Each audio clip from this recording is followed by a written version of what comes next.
Okay, now I'm going to go ahead and decorate my 6-inch top. I'm going to go ahead and you can see I just taped some paper together to go ahead and make a pattern piece to go around here. Okay, around the cake. I'm going to go ahead and cut that. We want to make a pattern because I'm going to make another piece that goes on top of here, and I want to decorate it. Give it a nice shape. So when I cut this in half, or fold it in half, and what I want to do is, now I'm halfway around, I want to actually do something that's going to repeat only twice. So I'll fold it in half again. So I'll get the pattern in the front and the back. And what I want to do is where the fold is where the center is. So that's where I'm going to just start drawing. And I just want to peek at the top here. Come down a little bit and then kind of come down like this. You can do anything you want. And I'm just going to freehand draw this. Okay. So I'm going to have a peek at the front and the back of the cake and then a dip on the two sides. You'll see it when I cut it out. Hopefully I cut it right. And there. What I'm going to do is I'm going to cut a piece of fondant to go on top of this cake, and then I'm going to use this pattern to draw and cut the fondant so it'll actually conform to this pattern. That's why I've got this pattern. And obviously if I open it up, it goes all the way around the cake. Like so. I'm going to knead it up. And we want to roll it into a circle that's bigger than 6 inches. I'm guessing, probably about 7.5-inch circle is what we're going to need.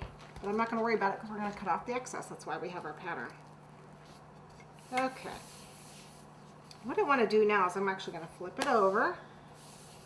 And I'm going to put my stencil on it. Now this is the same stencil that I used before.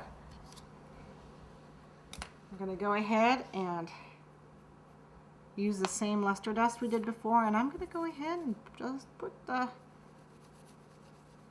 dust through here. Okay, we'll get rid of that later. Okay, we're all right.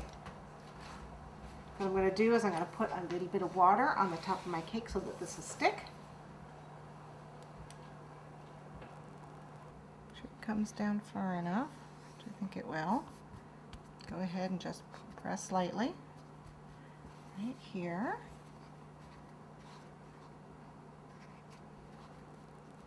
And then what I'm going to do now, I'm going to get the excess off here with my scissors.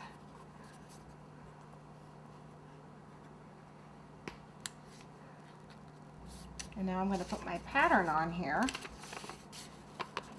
And I'm actually going to, I can see that we're doing fine here, so I'm actually going to attach it.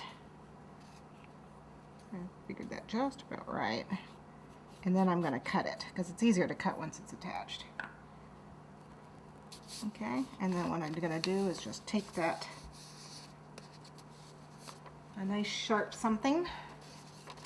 This will work. And just trace along there.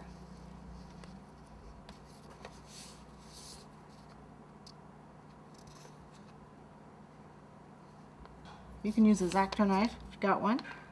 Be careful. You don't get your thumbprints in here. I did, but that's okay. And then I'm going to go ahead and cut that out the rest of the way.